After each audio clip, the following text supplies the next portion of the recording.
Long Tall Mama, everybody. Welcome to Big Blend Radio with Nancy Reed and Lisa Smith, the crazy mother-daughter travel team and publishers of the digital interactive Big Blend magazines. You can check both our different publications out at bigblendmagazines.com. Speaking of blend, we're going to talk on an album that has a blend of music from Chicago. You just heard Long Tall Mama. It's the last track from the album on Big Shoulders. You know how we always like to start at the end, right? It pays tribute to Chicago's rich musical history. It is an incredible project. It's co-produced and put together by Old Town School of Folk Music teacher and musician Matt Brown. We're super happy to have him on the show today. I hope he screams like that. Anyway, you can go check out the website onbigshoulders.com. Matt, welcome. How are you? I'm great. I can't listen to that song without a huge smile on my face. Thanks for playing it. I love that. Let's get this party started. I know. It's like so many, your mind goes through so many musicians of, rock, and it's got that city vibe, and it's like I almost see Jack White in there too. It's just kind of like, oh, it's everything. That is like the most kick-ass song. I love that recording. Am I reading it right that this was one of those takes that just happened while you guys were putting the album together? Yeah, it wasn't even officially take one in the recording studio. What you hear there is the lead singer, Steve Dawson, and then another guitar player, Brian Wilkie, and bass player, Aaron Smith, and drummer, Gerald Dowd.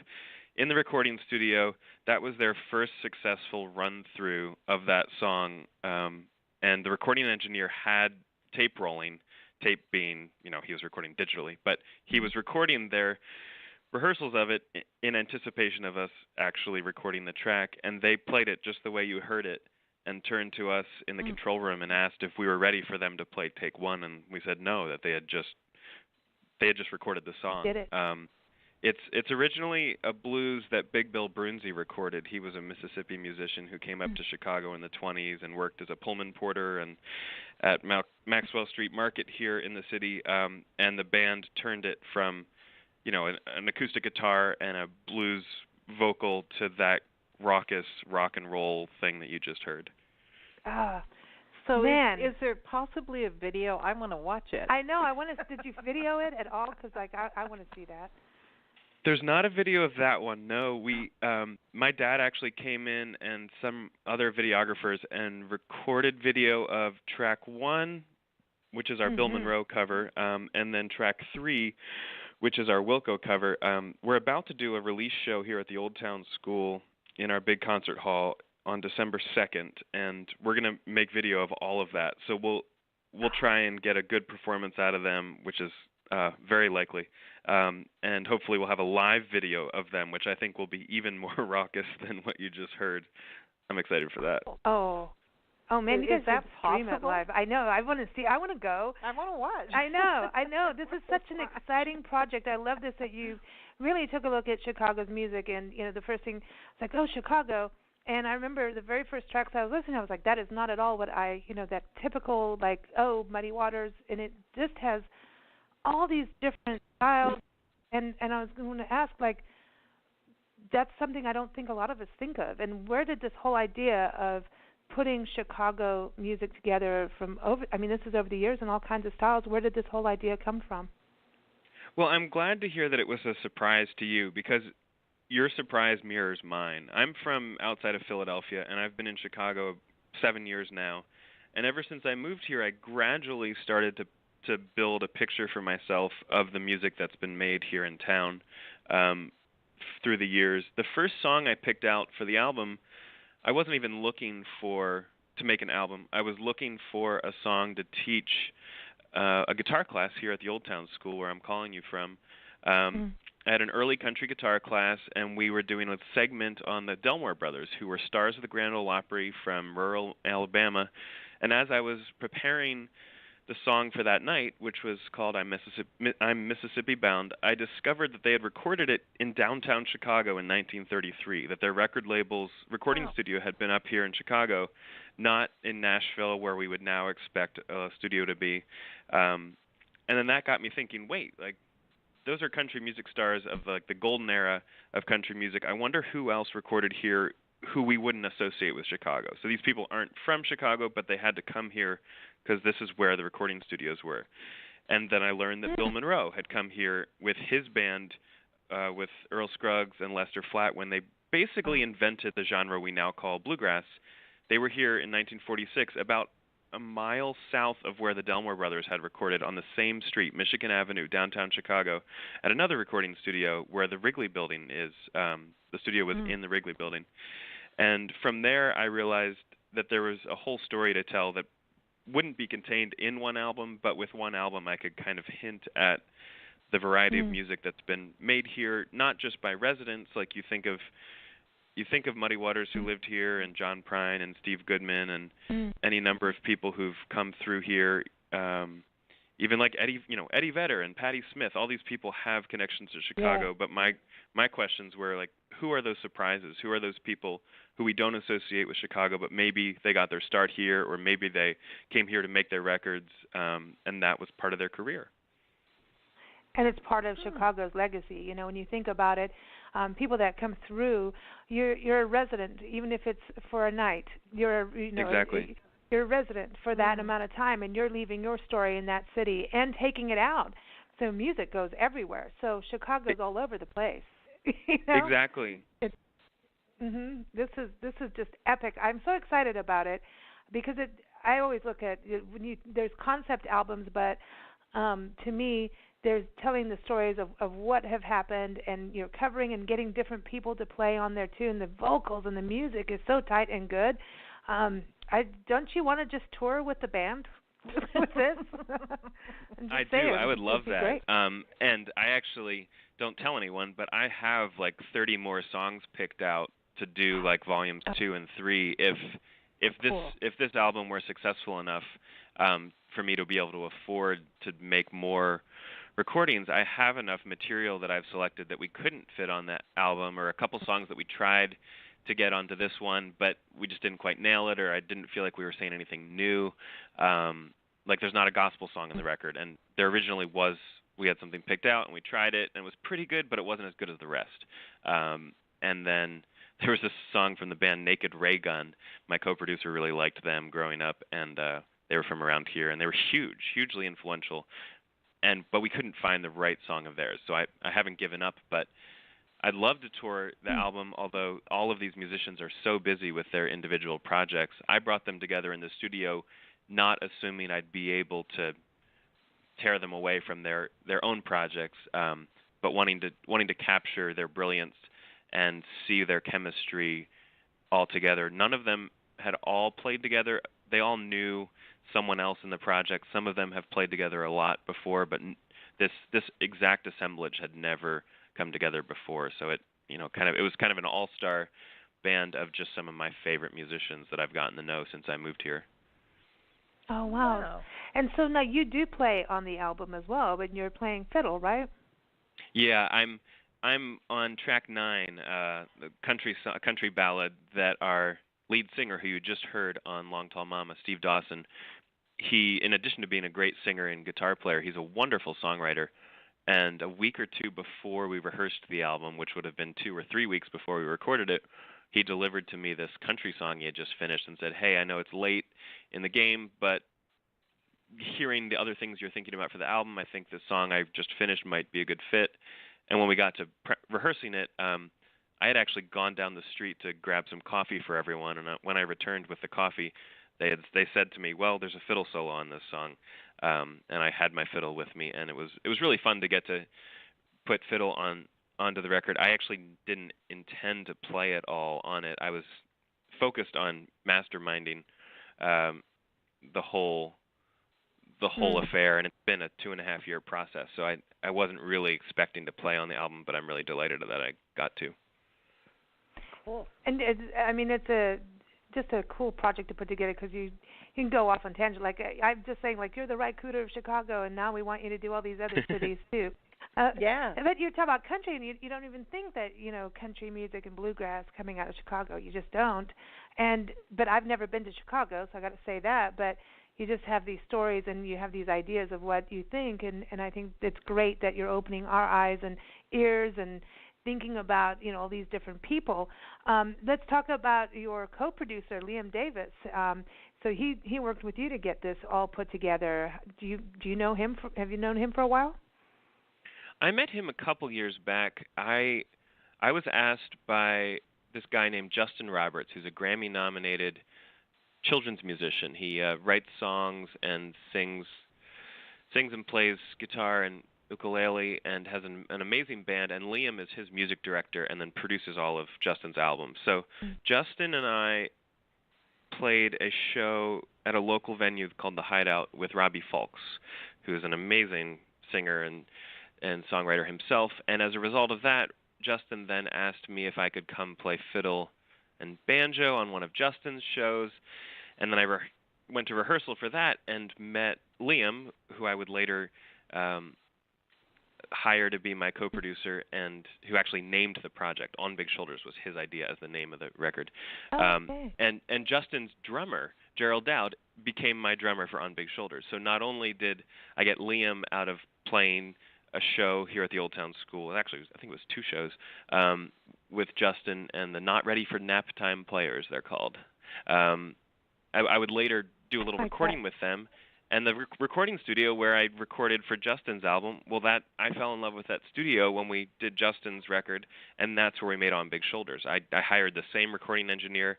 I ended up hiring Liam to be my co-producer, who was Justin's producer, and Gerald, the drummer, I borrowed right out of Justin's band too. So I feel like just me knowing Justin and getting to know him is how I got to know Liam, and then Gerald, and then Shane Hendrickson, our engineer, and then Ivy Lab Studios, our studio. So it's all very intertwined, and I have Justin to thank for so much of this. I was going to say, you're a musical thief. You're a musician thief. You're going to go grab this person's good, and this is the place we want to be.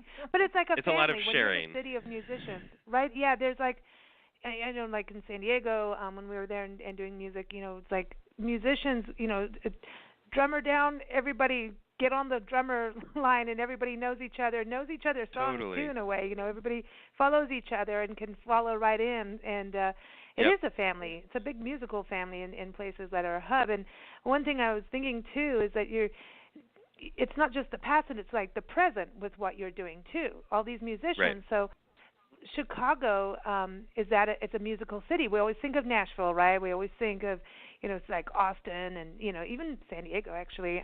Tucson is starting to blossom here in Tucson, Arizona, into becoming a musical hub. And Chicago, from, you know, getting into what you're doing, it sounds like Chicago's a thriving music city.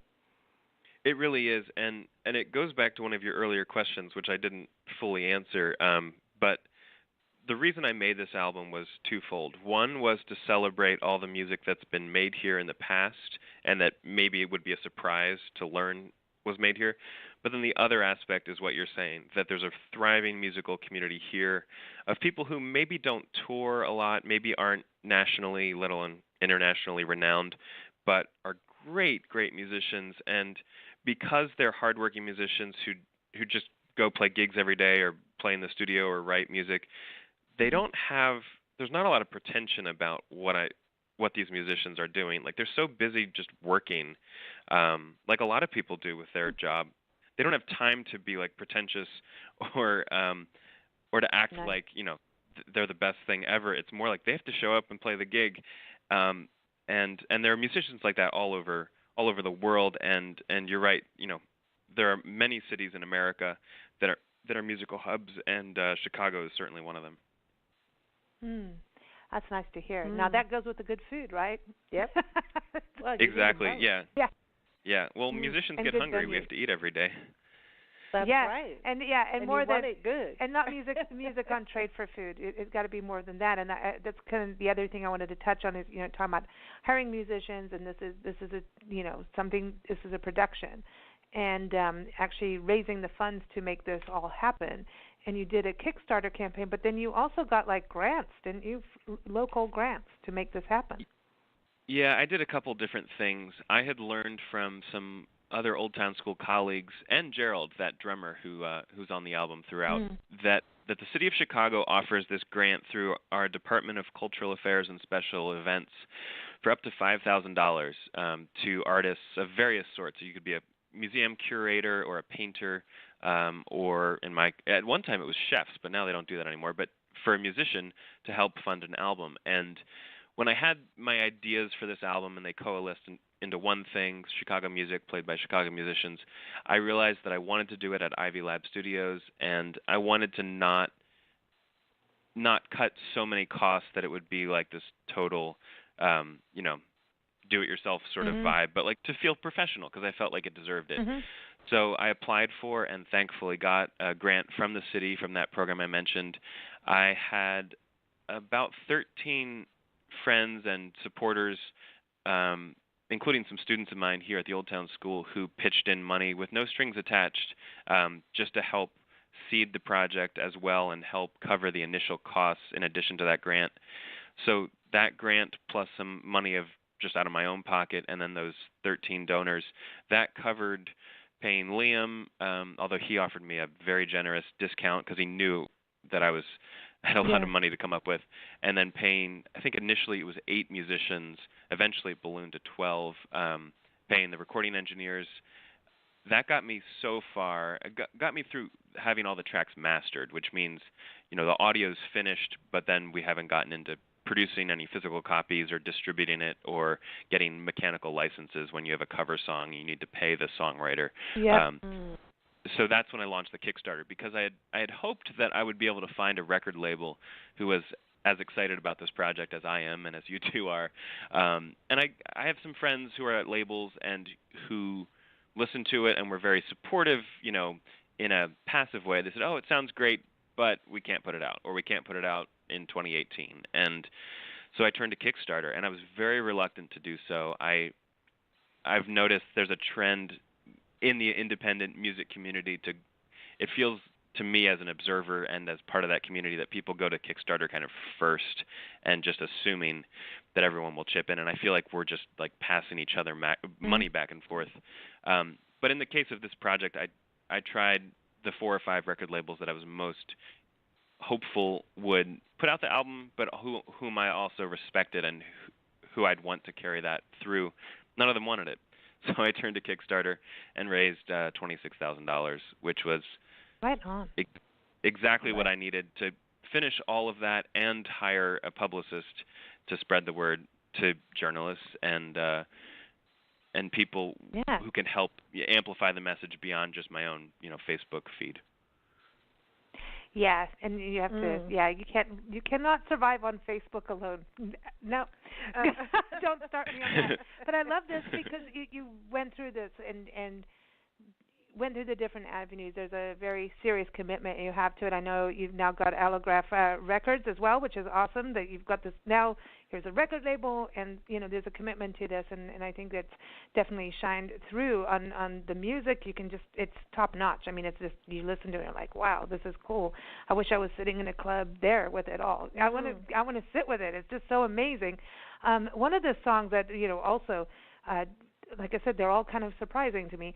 Just for a thrill, I want to play this. Tell us about this song because, again, I was just like, oh wow, this is interesting to me. It's like wow, beautiful, beautiful voice. Gia Margaret, the singer, just an incredible voice. Yeah, she's amazing. I met her. She was actually working the front desk at the Old Town School.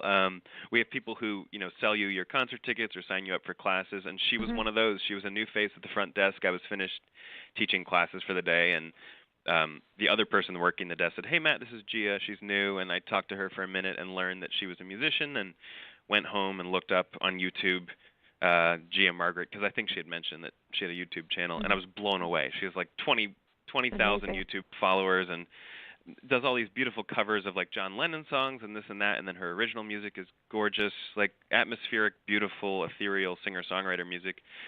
And fast forward a year or two, she and I did a couple gigs in Chicago through the Old Town School, but we went to a local Alzheimer's ward of a assisted living home and played some songs for residents there. And knowing the age of those people, we focused on jazz and saw some of their eyes light up because it was music that I think registered deep within them. And Gia has a perfect voice for jazz, and she and I she joined me for a show here at the school, and then I think we also, we shot a YouTube video that maybe is not online anymore, but I just knew from those couple of experiences that she has this very natural instrument for singing jazz. And when I found this song, I heard about it through my mentor, Stephen Wade, who is an incredible scholar and banjo player who is from the Chicago area, came to the Old Town School as a student, taught here briefly, but then went off and became a performer and lives on the East Coast.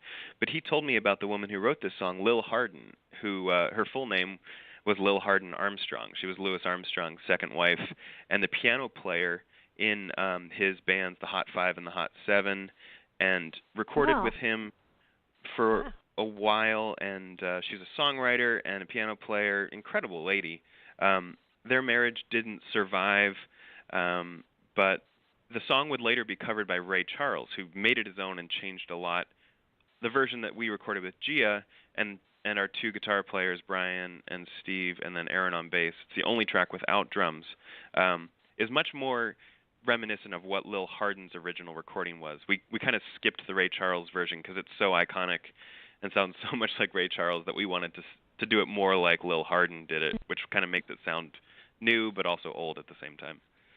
Oh, I love this. It is so, well, let's play it. Because I just stopped. I was like, stop, wait, I'm going to go back. I've listened to it probably 10 times, and then you don't have to all see how I danced to the other ones. I'm just saying, I just love that Long Tall Mama. Okay, we just heard that, and I'm saying, like, you can't you've got to move. You got to move with that, right? But then you listen to this, Just for a Thrill. It's like night and day, right? So here it is, everyone. Just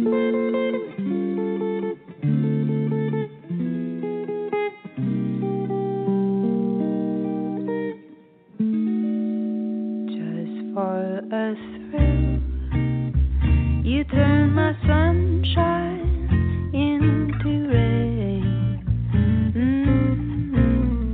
Baby, for a thrill, you gave my heart nothing but pain.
listening to Big Blend Radio with Nancy and Lisa, and we have Matt Brown with us.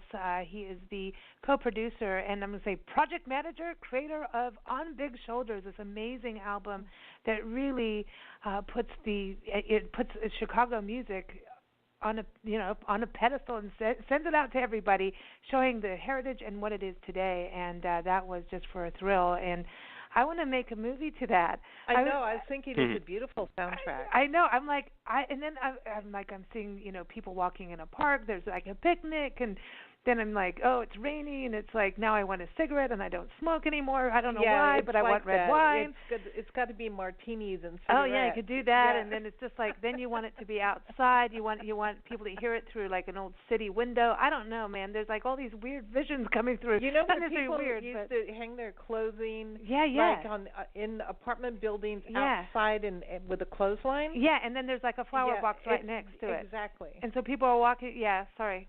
We're trippy. Well, if you know any music supervisors in Hollywood, feel free to tell them those are beautiful ideas, and I completely agree with you. I've never smoked, but I would smoke to that. I know, right? I know. Isn't that the weirdest thing? Smoke, like but certain I things would light up. I know. I don't know what it is. It's not even smoking. It's the lighter. There's just a calming thing. It's the rhythm, and that jazz guitar and the is swirly smoke. I don't want to breathe it or smell it. Yeah. But I like the visual of the swirly smoke. It is. It's an ambiance. And I would love to see this be on PBS as a documentary series that you do. Yeah. I'm just saying. It should be a film. Yeah, this should be a documentary. Because like telling the stories and getting the the backstory of all the musicians, and then here's people of now playing this. I mean, it's amazing. Really. Yeah, that's a great idea. Get busy, Matt. Yeah. All right, I do have a campaign. Yeah, I vowed I would never do another Kickstarter, but maybe I'll do one more. We'll see. You've got me scheming already about someone I know who could maybe help with that. The one thing I will say is that the album comes out in a couple weeks on November 2nd, but I've actually already put the liner notes for it up online on the On Big Shoulders website. Just because you've touched on a really important point, which is that to me, like, the music is beautiful and it doesn't need an explanation, but for people who are curious, my friend Greg Reish, with whom I made my previous album where I actually play on the album rather than just produce it, he's a scholar by day and runs the Center for Popular Music at Middle Tennessee State University down in Murfreesboro, Tennessee, and he wrote this beautiful essay that, with his permission, is in the liner notes, which is what I asked him to do, but I also went ahead and put it on the On Big Shoulders website. So if someone listening is curious to learn a little bit more and also just like dive down the rabbit holes that are revealed by this project, Greg's essay, which is on our website, onbigshoulders.com, under liner notes, will certainly help people explore more about the incredible history of Chicago. This is amazing, and that it is a rabbit hole. You're right, because you could do this forever. This is awesome. The kind of thing that you could give as a gift for the holidays. That Nancy. No, well, Sell everybody, it, girl. Everybody would love it, no matter what age you are. No, this is. But this music is like my come grandmother would come back to listen to. Oh, yeah, that was amazing. To me, that's just I love every song on this, and it reminds me of so much music. It's the music of America, And when you think about it, and you think about the history of Chicago, and I can't wait to get there on our Love Your Parks tour. I cannot wait to get to Chicago and the Midwest cities, because we've been some of our travel writers have been there, and we've been covering it. And I'm going, oh my gosh, these cities, we had no idea, have gone through so much change over the years. I mean, you think about Chicago. Over the last 60 years, how much has changed? 80 years, 100 years? It's changed considerably. And I was saying 60 or 80 years. I forgot that we're in 2018 now. I somehow thought I was in the 90s. I don't know why. But anyway, because I just think I'm in my 20s. I don't know. But this is amazing. You're talking about also on Big Shoulders. That's a title, and you were talking about Liam getting that name. Explain that name for us. Well, it refers to a poem that Carl Sandburg wrote. That the line is, "Toolmaker, stacker of wheat, stormy, husky, brawling city of the big shoulders, um, and Mm. and Liam turned that into the name On Big Shoulders. But that's a poem that Carl Sandburg wrote in 1914, and the poem's called Chicago, and it can be found on the internet pretty easily. Yeah. And Sandburg had actually put together a folk song book that of songs he collected that was called the American Song Bag, and it wasn't intended for scholars, but just for like home use, which is kind of a cool little tidbit. And then that book ended up being used for all sorts of cool things too. But yeah, the project name, Liam, just when I asked him in our first pre-production meeting what I should call the album, he just, without any hesitation, he said On Big Shoulders. That's awesome. Mm. That's awesome. And it I like it. yeah, it brings the city in. So now I want to know, like, you're how long have you been in Chicago now? I think it's 7 years. Yeah, 7 years. Okay, that's a good number. So someone comes knocking on your door, friends or family, and says, "Okay, we're coming to Chicago to see you for the first time." You want to take them and show them the true Chicago. What would the day be like? And you got to include food and music. You know, just saying. Like, what would you do for that day? Like, the day in Chicago. It's hard to make it just one day. It depends what time of you year. can do what you but want. We're easy. Yeah. Yeah. I mean, I'd want them to see Lake Michigan. There are a lot of beaches all along the easternmost part of the city where the lake begins, the western part of the lake begins. I live on the north side, so there's like Foster Beach, but if you're up in Evanston where Northwestern University is, there's a lot of nice residential neighborhoods and beaches along there. One of my friends lives in an apartment building that their front lawn is just Lake Michigan, so that's cool.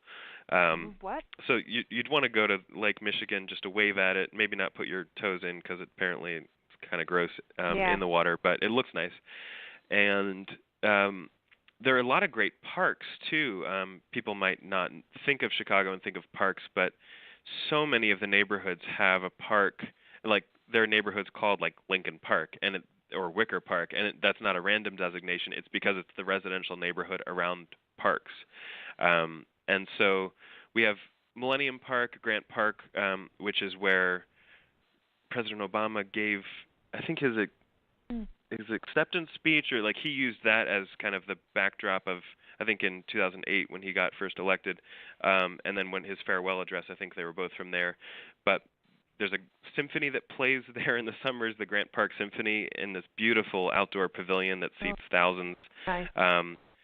But for food, I mean, my favorite Japanese restaurant is here in Chicago. It's called Momotaro. There's a restaurant called Avec that's incredible. I really like up here in Lincoln Square near the Old Town School, well, just like right on the same block. There are two restaurants owned by the same team. There's one called Gather. It's a farm-to-table restaurant. And the same chef and the same co-owner have a slightly more casual restaurant called The Warbler right next door. Great options for pizza. Both there is some Neapolitan pizza and a little bit of New York style pizza, but of course the deep dish thing. I like this place called Pequod's where they kind of burn the crust a little bit in this skillet. It's just a sports bar with incredible food. And the Art Institute is absolutely amazing. There's a thing about burned food. It tastes better. Burned cheese is good. It's my excuse for burning totally. everything. It tastes better. Totally. Yeah. Totally. Yeah. If you like museums, we've got the Art Institute and then many, many others. Museum of Science and Industry. They're museums devoted to specific ethnic groups and cultures, and there's a Museum of Surgical Science, and then so many music venues. No like, way. Yeah. No. Really, that is. I like those kind of things though, because then they're going to show you all the weird instruments and like I like the old medicine bottles. Oh, and you totally. read them and they're like, you could drink this and die, but drink it. You know, it's snake venom totally. here. I've played a gig at that museum with all the implements. No but way. Then you mentioned music, and here at the Old Town School, there's two shows tonight. One in this building where I'm calling you from, one across the street. The Hideout, where I first played with Justin Roberts and Robbie Fulks. That's a great place for music. Up in Evanston, there's a place called Space that I love. The people who own Space have venue called Talia Hall in Pilsen, which is amazing. There's Martyrs, Shuba's, Lincoln Hall, lots of great places to hear music. It's an incredible town. Yeah. Man, you know. Okay, Hey, you call it a town too. That's when nice. we get That's a to good your vibe. town, you're our guide. Yeah, okay? you have to be our Chicago guide, man. That's cool. Because Yeah, it's, hit me it's up. so I'll show you neat to hear. I'll show you all these places. We'll make Cool. a documentary. Yeah. We'll make Yes. a video. We'll make a documentary. We'll do it. We'll go Yep. walking. We'll go walk Chicago and go in the music venue. So tell me about the school, because this is interesting. So this is, it's educational, but then there's the performance side of it too. And is it all ages? Who's coming to see you and get taught? Yeah. The Old Town School was founded on, December 1st, 1957. So that was a while ago. I wasn't here for that, but we have one guy who's still around, who's actually a student now, but he was one of the first teachers, and he's 90 years old now, and we just celebrated him in an event at one of our locations. We have 3 different operational locations at the moment. None of them are in Old Town anymore, but that's how it was named. We have one location in Lincoln Park, the aforementioned Lincoln Park. I'm calling you from Lincoln Square. We have 3 total buildings, thousands of students every day, and throughout the week, and it's all ages. It's a community music school, so people aren't coming here to get college credit. It's some school-age kids or kids before they go to school, getting exposure to music or theater or dance, and then adults who are finally getting, they have a little disposable income. They're getting to study the kind of music that they want on the instrument that they want. Maybe they played violin as a kid, but now they get to play fiddle tunes, or maybe they took piano lessons, but they get to play the electric bass in a Beatles ensemble, or whatever it is. It's an incredible place, and in addition to having so many classes and group classes and private lessons and one-off workshops, as we've talked about a couple times, there are also concerts. It's the building that has our biggest concert hall used to be one of the just library branches for the city, but the old reading room was turned into a 400-seat concert hall, and it's an incredible room to hear a show. That's where we're having our release show for On Big Shoulders on December 2nd, and I've been to so many shows there just as an audience member. It's one of these places where every seat's a good seat in either the balcony or on the floor, and you just see world-class talent any day of the week, and performers from all over the world. Like on Wednesdays and Fridays, we have Wednesdays are World Music Wednesdays, so it's performers from anywhere that's not America usually, although occasionally they are Cajun musicians or. And then Fridays we have these global dance parties, so also music from usually elsewhere in the globe than this country, but music you can dance to where there's dance instruction prior, so you can, without knowing what to do, you just show up and they say, okay, move like this, wiggle this, and then you're off to the races. Oh my gosh, you need to be like the Chicago Music Man. Like you've got to be like I am the music man. I come from down your way. What do you play? What do we play? I play the violin. So, do you teach fiddle? Is that what you teach?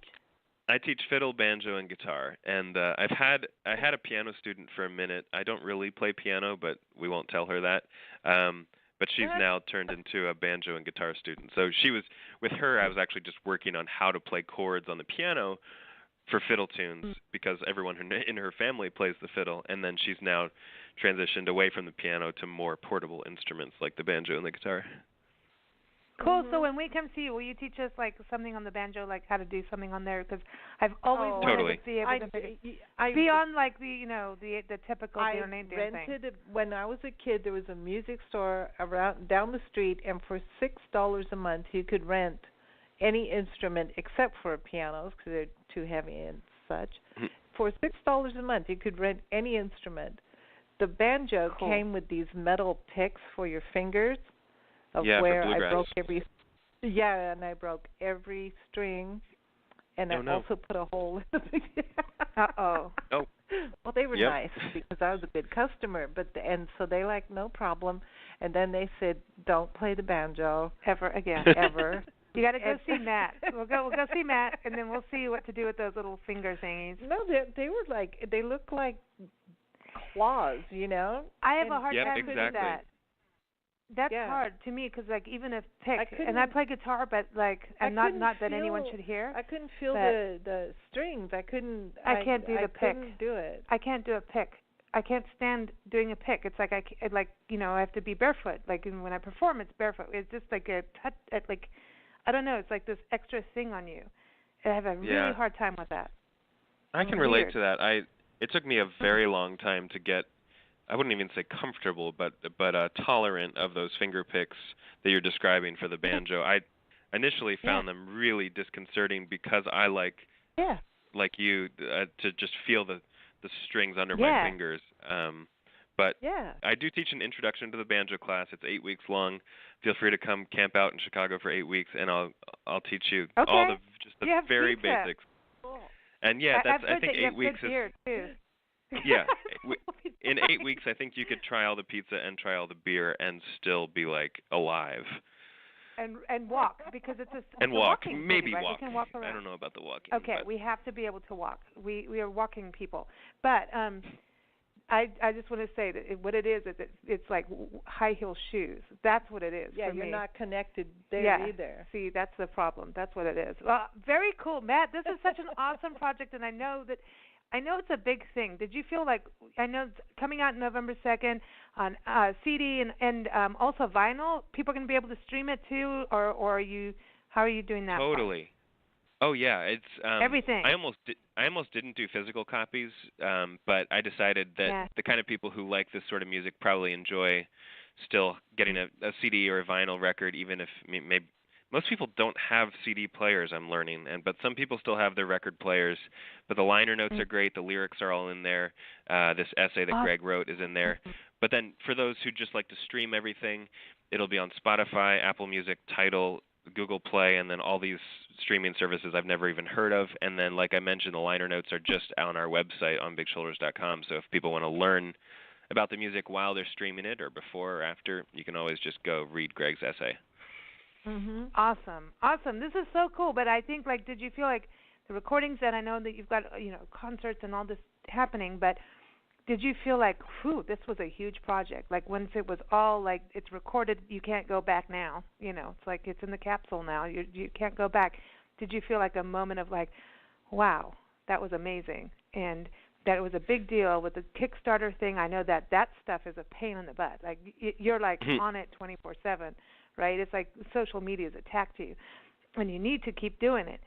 But I really believe that as big as it is now, I think it's the beginning. I do. Don't you think, Nancy, that this is going to be something that can just transcend? And I think it's the very beginning. I see it moving. You've only taken the first bite. Yeah. Well, you got a thanks. big deep dish pizza in front of you. I appreciate that. You ask if I've had a chance to kind of relax or acknowledge it or celebrate it, and honestly, I feel like I won't.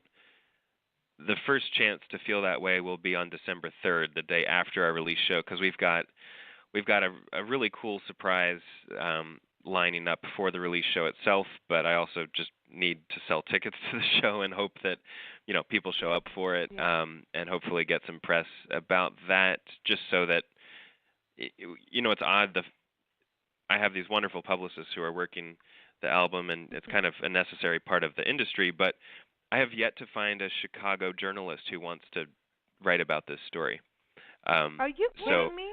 Do we need to come down there? We need to go there. Oh, up there. Until someone who writes for a Chicago paper or hosts a television show decides that this project is worth acknowledging, I'm going to be pounding the pavement a bit, and I know the publicist will be, because it's a story I want to tell to the world, but it will feel a little weird. Sorry.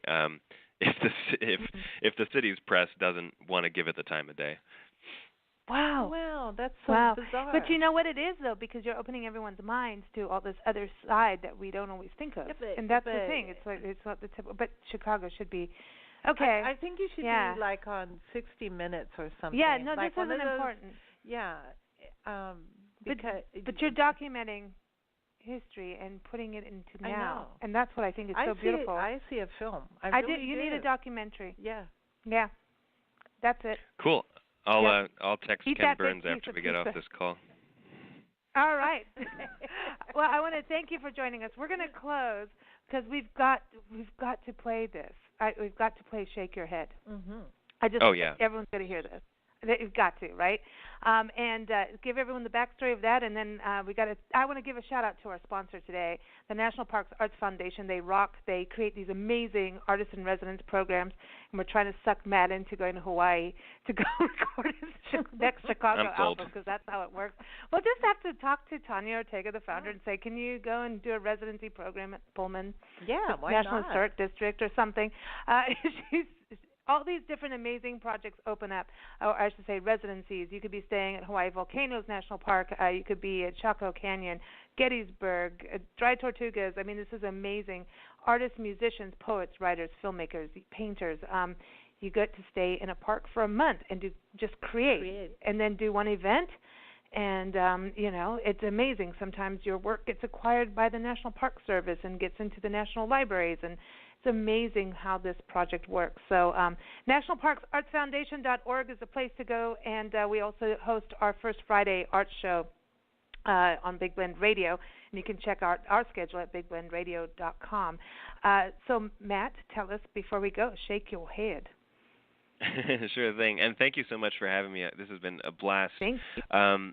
Shake Your Head is a song from the Chess Records catalog, and our drummer Gerald, whom I mentioned earlier, Gerald Dowd, he really wanted us to have a Chess Records cover. I thought it was great. He gave me 3 options that were all deep cuts, so not the obvious choices, and the one I chose was called Shake Your Head.